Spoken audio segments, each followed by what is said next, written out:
No Nigel Mansell this year, but that's given Damon Hill the opportunity of a lifetime. Second seat in the world champion Williams team. The pressure's on, but Damon's a happy man.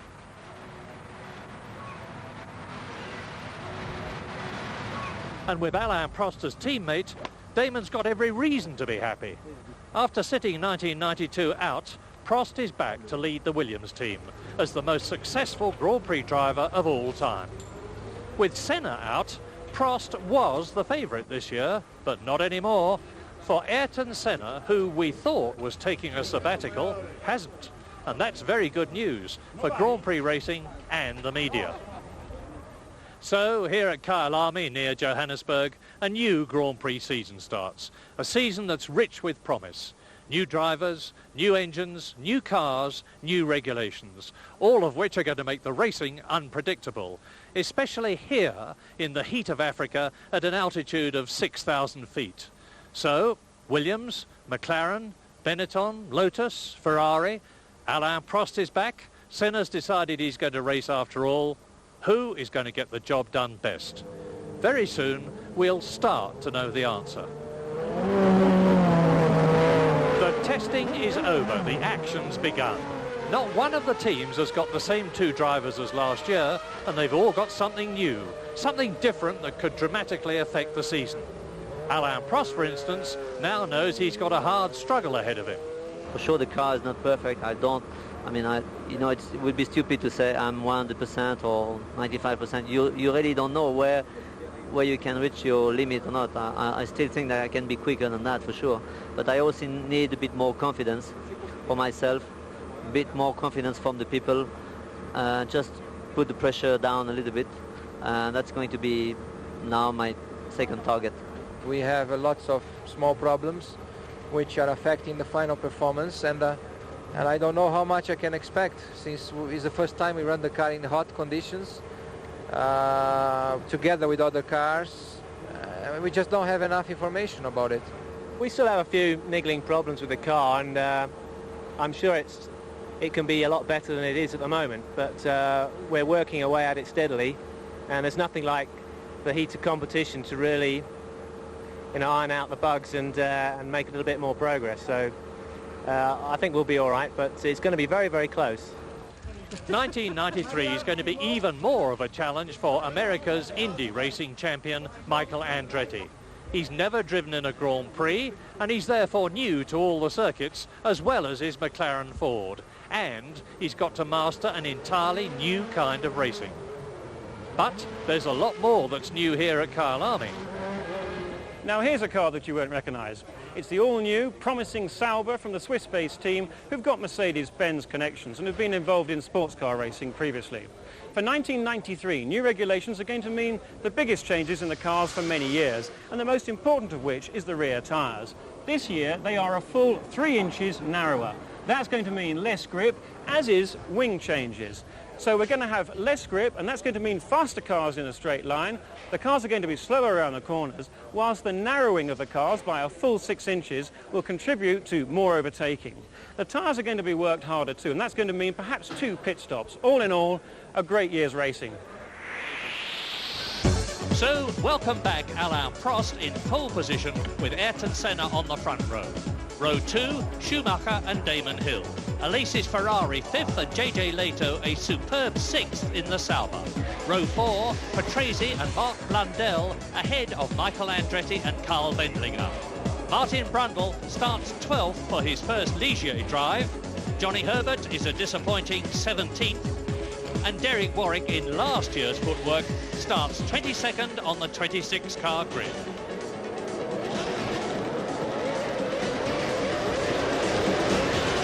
Away they go. Senna's got a superb start. Schumacher comes up. Damon Hill is into second. Senna's done it. Senna's taken the lead.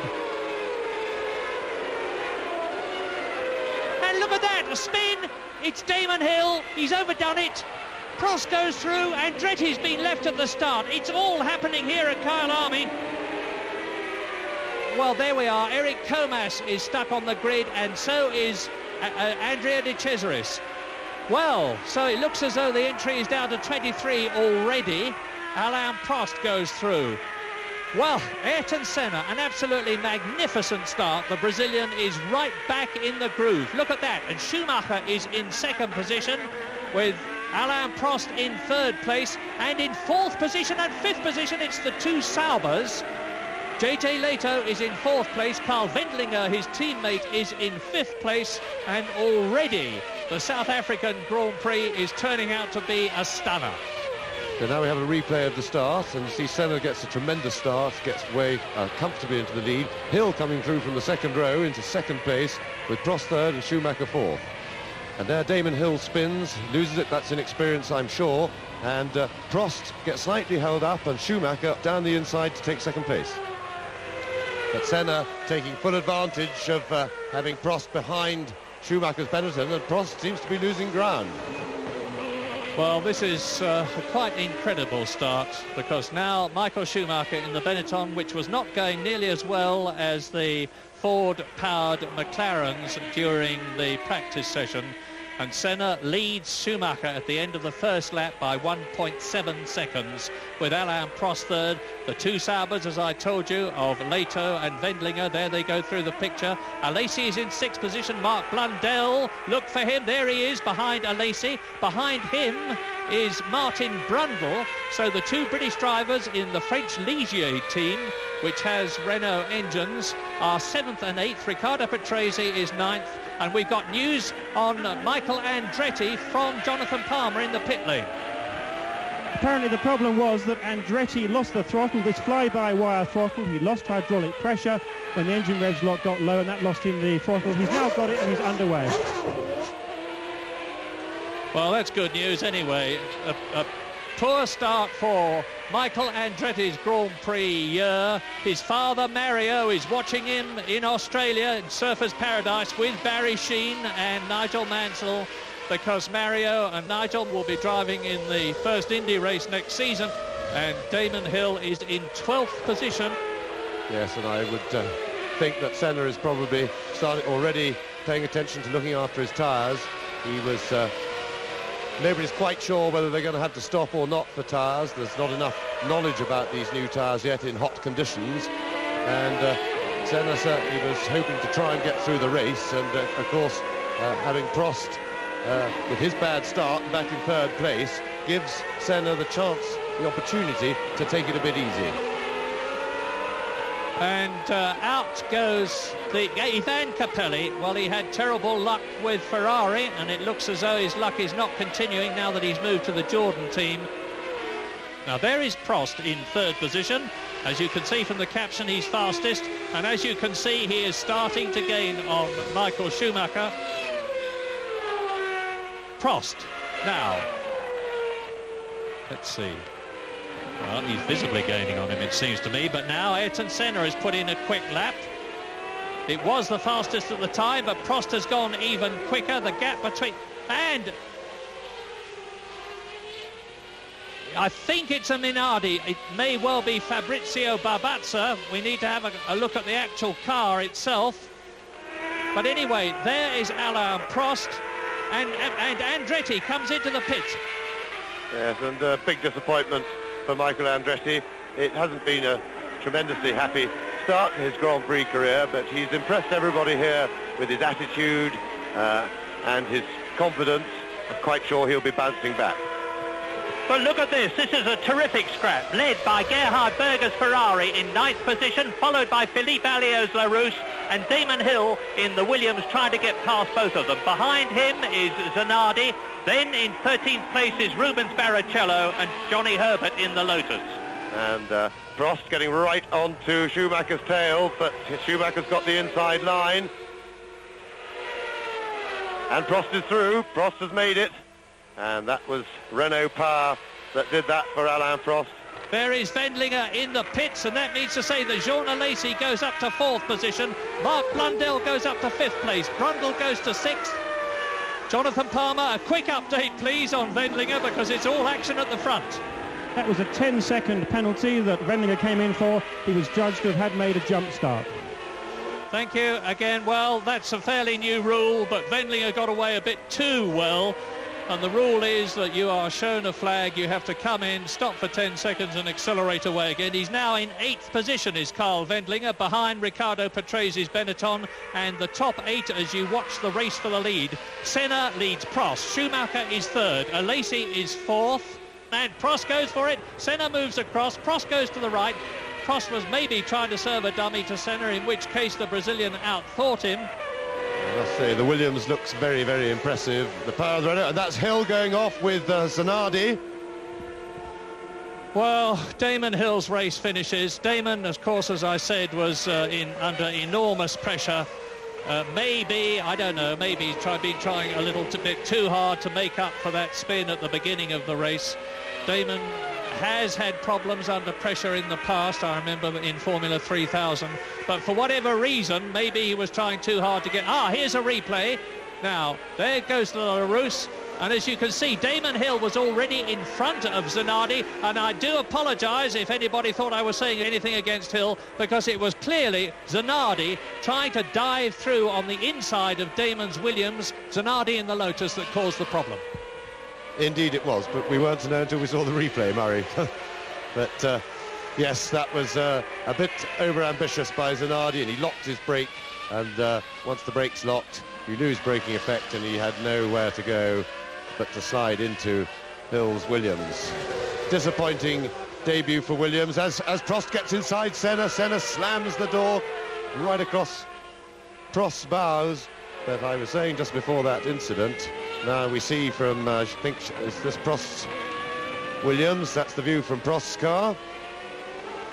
And I must say, the Williams is looking extremely impressive in Prost's hand. It's got quite a big acceleration advantage over the McLaren and the Benetton. We saw it power its way past Schumacher earlier, and also the car looks very good out of corners. He's getting the power on very well and smoothly with Prost, and one would think that if he can get in front, he may go away. Certainly the race will speed up a lot.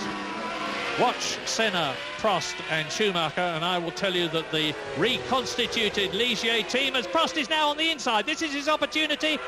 Alain Prost leads the Grand Prix very briefly, only to lose the lead immediately again to Ayrton Senna. A magnificent scrap between the two best drivers in the race, and Schumacher's got nothing to be ashamed of either. Yes, and he was playing his opportunist role then, looking for something as Prost tries again.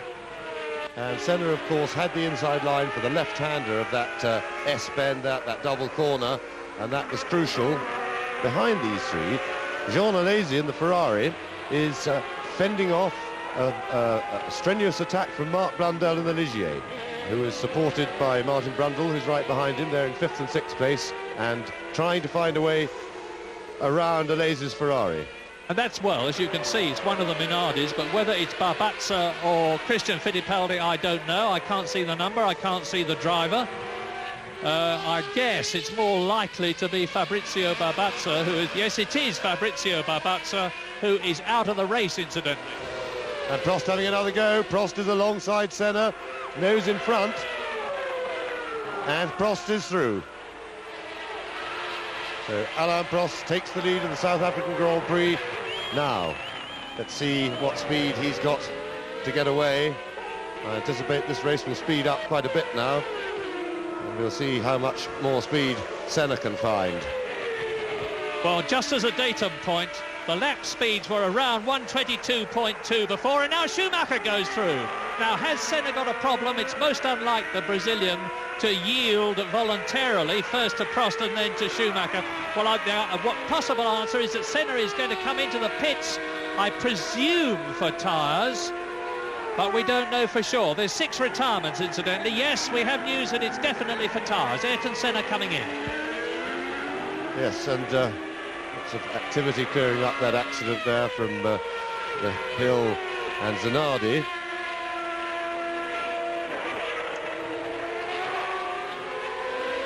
So, and Senna on his way in, and this will be very crucial.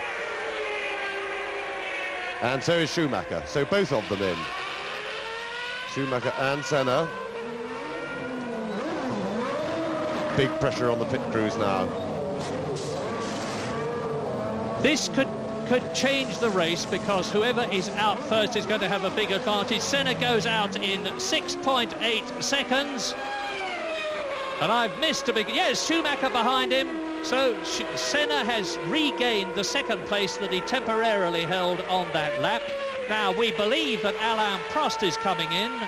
Well, starting to call that a pretty good pit stop. McLaren were down to around about 5 seconds last year, towards the end of last season, and they may be a bit disappointed with that, because if Prost is going for tyres, Williams could beat that and get Prost out ahead of Senna. Riccardo Patrese has gone through his sixth position now. This is it. This is what could change the course of the race if the Williams team make a mess of Alain Prost's pit stop.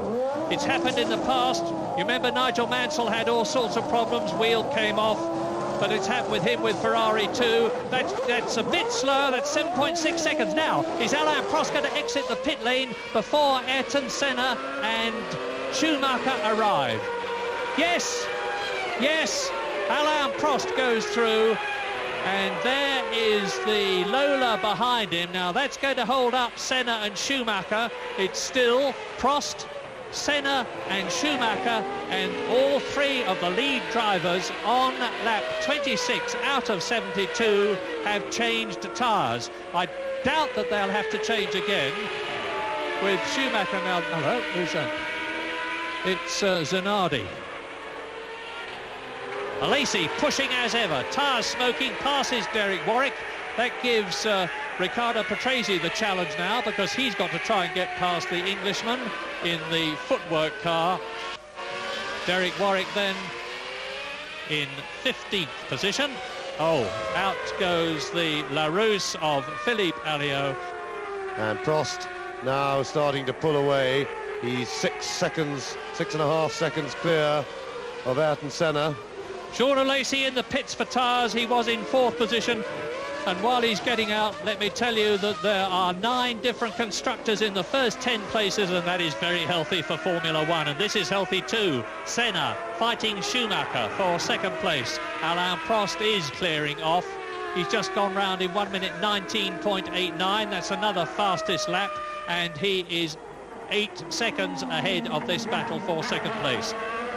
And now it looks as though things are starting to settle down, and we're not yet at half distance. Half distance is 36 laps, and we're on lap 32 now. There's the battle for 2nd. So the Renault engine is underlying the dominance that it established in 1992 over the Ford V8. And for that matter, the Ford V8 in the McLaren is showing the way to the Ford V8 in the Benetton of Michael Schumacher. But Ayrton Senna would appear now to be settling for 2nd position. And the question is, can the charging young German Michael Schumacher, who carries the number 5 this year, get ahead of the Brazilian? And a word about Kyalami, because this is not the old Kyalami. It's a completely new circuit which was used for the first time in 1991 after the expenditure of a great deal of money, which has produced a magnificent track with superb facilities in the form of pits, garages, grandstands, all the things you want. And that's Alesi. Alesi's Ferrari in the pits, and the Frenchman is out of the South African Grand Prix. The car that stops in front of me to retire is Carl Wendlinger's Sauber, but we are now on the half-distance lap with 9 retirements out of the 26 starters, with Prost constantly increasing his lead, and he's just put up another fastest lap, 1 minute 19.729, and there is the battle, the continuing battle between Senna and Schumacher crossing the line, and they are now 16.5 seconds behind Alain Prost, lapping some 7/10, 8/10 of a second slower than the Frenchman in the lead. Jonathan Palmer has been dashing about all over the place. Now he's got news for us about Alesi's retirement in the Ferrari. It has been a pretty busy time down here. I've just spoken to the Ferrari engineers, and after that great run from Alesi, it was the active suspension that failed and stopped him. Well, a bit of what might be dodgy news from Kyalami. It is visible. I can feel it getting more humid, and as I look out of the commentary box window, I can see that there's a bit of dark cloud developing in the sky. There was a remote chance of rain, which I hope doesn't hit the circuit, but if it does, it's certainly going to spice things up. And down in the pit lane, Jonathan Palmer's got Damon Hill. Damon, that looked a pretty unfortunate debut, particularly unlucky to be taken out pretty clearly, as far as we could see, by Zanardi. What happened then, first of all? Well, first of all, I put myself in a situation where I was in, in the field mixing it, and of course those sort of things can happen. So, unfortunately, Zanardi just lost his braking, just hit me from behind, and that put me out. Now let's just go back to the first lap. The first or second corner already had a bit of a half spin. Was that how it seemed to you? Well, I think it was a 360 actually, but I mean, that's a mistake, and that's my inexperience, I suppose. Very hard luck, Damon. Thanks for your time. Johnny Herbert goes out. Once again, the unfortunate Englishman has to retire. But now, on lap 40 in this 72-lap South African Grand Prix, Alain Prost is leading Ayrton Senna by 18 seconds. Schumacher out. That's Michael Schumacher out of the race. Well, he spun. It looks as if he stalled the engine. Yep, steering wheel off. End of the day's work for Michael Schumacher. This is what happened. Schumacher trying to take Ayrton Senna. Now let's see if the Brazilian moved across. Indeed he did. There's going to be a big argument about this. This, if you look at it, is reminiscent of the Senna and Prost coming together at the opening of the Japanese Grand Prix. And did they touch? Here's a replay. Yes, they did. I think Schumacher could be justified in feeling that he'd got enough inside Senna, maybe to have made Senna make room, but the problem is you know who you're dealing with, and it was pretty predictable that Ayrton Senna would stick to his line and just come into the corner. And sure enough, we have Palmer and Herbert together again. Jonathan? Johnny, I can't quite believe this, and I'm sure you can't either. Yet another very strong showing, up to 7 for the Lotus, and it stopped. What happened? It cut out, basically. I'm not sure. As I accelerated out, it just cut out. It would keep going at very, very low revs. Every time you actually put a foot on the throttle, it just wouldn't want to go, and then eventually it died anyway. But it's nice to see you in 93. This is the battle for third position. Race leader Prost. Second position Senna. And this is the battle for third. Patrese and this man, Mark Blundell.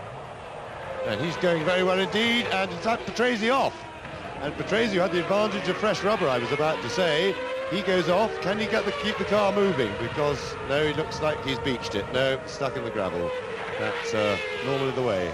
And that means to say, of course, that up into third position, here he is, Mark Blundell. Up into fourth place goes Fittipaldi. Up into fifth place goes Berger. Up into sixth position goes Martin Brundle. So Cyril Derouvre, the very wealthy Frenchman who bought the Ligier team from Guy Ligier himself over the winter, must be absolutely beside himself with excitement, because both his cars, both his English drivers are in the top 6, and Derouvre has been pilloried in France for having the effrontery to employ 2 English drivers in what has always traditionally been a 100% French team. And a smoky Lamborghini there. And that's Eric Comas. Into the pits he comes, and I am sure to retire, in which case that will be just 9 of them left. Well, if Alain Prost wins here, and I say if because although he's now 50 seconds ahead of Ayrton Senna, you can never be sure in motor racing. So many times we've seen a secure leader on the last lap have to retire. As into the pits comes Michele Alboreto. Oh my goodness, not another retirement, please. But from the way he's coming in, it looks as though he's coming in to stay, because if you're coming in with the intention of rejoining, you do not cruise in a leisurely fashion like that. But Lola have got a problem. Ayrton Senna would appear not to have. And now it's Prost, Senna, Blundell, the first three. Fourth is Fittipaldi, fifth is Berger, sixth is Brundle, Martin Brundle from King's Lynn. And so it would seem, oh my goodness, as I say that, out goes Martin Brundle in the leisure. He's being pushed, so this race may well be finishing because there's no one left on the track. Gerhard Berger will be coming in for tyres, and the significant point about that shot was that they were rain tyres, and off goes the Ferrari. This is Berger on car camera. Now Alain Prost will be tiptoeing his way round the circuit. Is he going to just slow right down with a massive lead over Ayrton Senna? And it is, we've just had a message from Jonathan Palmer in the pits that it is beginning to rain.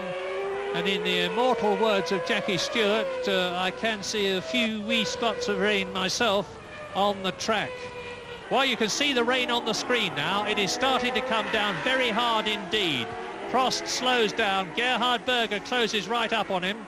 And behind Gerhard Berger is Derek Warwick.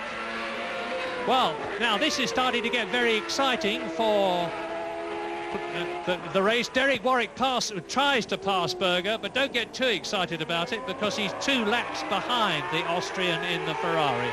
But you're looking at the first man now, the 5th man now, and the 6th man now. That's Alain Prost, Derek Warwick and Gerhard Berger in respectively Williams, Footwork and Ferrari. And Alain Prost is going to crest the rise. He goes over the line and he is now on his 72nd and last potentially victorious lap. Yes, well, he can certainly afford to tiptoe right round. I think that's the drive-out circuit, and the rain is really tipping down there, but we're on the last lap. Prost, the secret when riding on slick tyres in these conditions is to change right down in the gearbox. It's the only way a driver can really know that he's going slowly enough. But Prost, with all his experience, you know, the wisdom is, and there's the lightning flicking across the screen, and the clever way to do it is to put the car right down into first gear. And that looks pretty unpleasant, but luckily they haven't got long. Well, just look at it. Who would have thought that this was going to happen yesterday and the day before when we had the most marvellous weather and nothing like this. But it's only a few yards now for Prost. Let's hope he doesn't do anything daft, but he's most unlikely to with all his experience. He will stay behind J.J. Leto and Derek Warwick. But there's Berger! Berger is out! Gerhard Berger goes off. Oh my goodness, Prost looks like winning second, Senna looks like finishing second. They're both a lap ahead of Mark Blundell, who is in 3rd place, and Warwick is still staying ahead of Leto as Prost tiptoes out of the last corner of the South African Grand Prix and wins it. And there is a very happy Williams garage with Frank Williams himself, knowing that one of his cars has won the South African Grand Prix, a real nail-biter for the first 30 or so laps until Alain Prost got past. Ayrton Senna is coasting home now. He still hasn't finished, actually. Mark Blundell has, because he's a lap adrift and is in 3rd position. Oh, that's Derek Warwick off, and that will have cost him 6th place. What awful luck. Ayrton Senna crossing the line probably slower than he's ever crossed it before, but he should worry because in the process he finishes in 2nd place.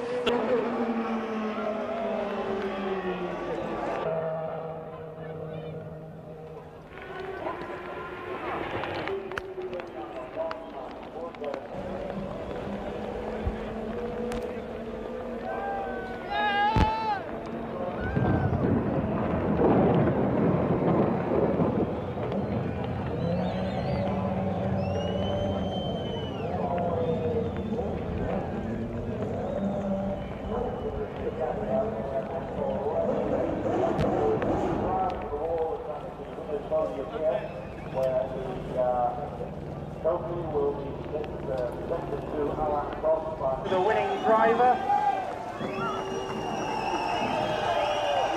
Mr. Warren Tulo, chairman of Barlow Rand, presents the trophy to the winning constructor, Williams represented by their new team manager, Ian Harrison. Minister Rolf Meyer, Minister of Constitutional Development, presents the trophy to the second place driver, Ayrton Senna.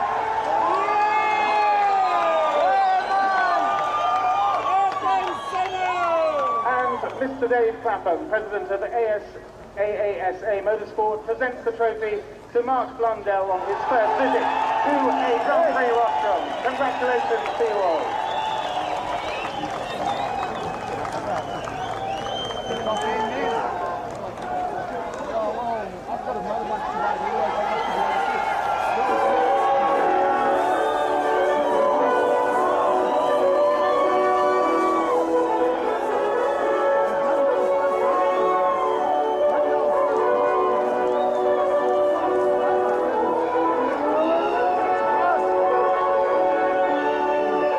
Just fantastic. It's looked maybe easy from outside, but you know, it was a difficult race. I did a bad start, and I had to overtake Schumacher, and Ayrton was not so easy. For sure, my car was better. Then at the end, the rain was coming, and just trying to keep a lot of gap between Ayrton and myself. But how do I feel? I don't know at the moment. You know, it's. In fact, it's like if I did not stop for 16 months. You know, I really feel well and much better than 2 years ago. I am in a fantastic team. I'm very, very confident about the team, and they look even more and more confident about me. So it's a very strong team, very well organized, very, very nice people. Relation between Williams and Renault, fantastic. And you know, for a driver, when it's like this, in this kind of environment, everything is a bit easier.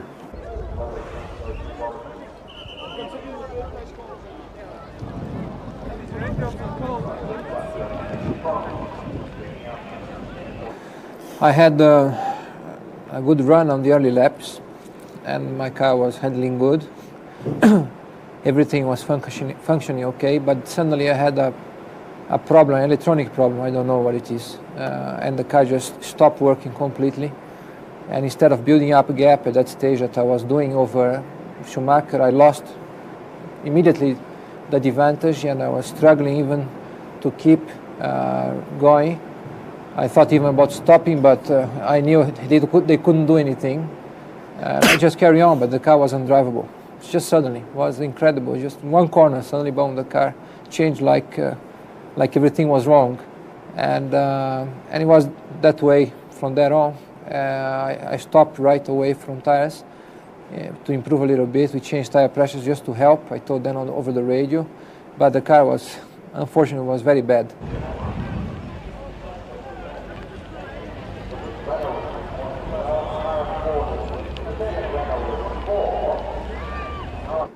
We always had the plan at the beginning of the race just to be consistent, because we knew people would fall out from this race in particular, maybe mechanical problems. We stayed consistent. Ricciardo came out in front of me halfway through. It was a 4-second gap. We took a 1.5 seconds away, maybe a little bit pressure because he went off on turn 3. But the biggest problem for me was I took too much fluid on board and had some cramp. So then I took the pipe out and spraying all over the visor. So I didn't really know it was raining until it was really wet. So that was a big problem. But I really enjoyed it. The team is great. I mean, it's a real good plus for them. They work very hard. Just hope we can do some more as the season goes on. Behind Jean Alesi for a long time, were you really attacking him? It's difficult to get very close. You know, some parts of the circuit I could get very close and then he'd pull away again. But it's always difficult to overtake. We were quite evenly matched. I don't know, maybe in the end he made a few mistakes, but I couldn't capitalise on them. So, you know, after I pitted, we went again, so there's no problem.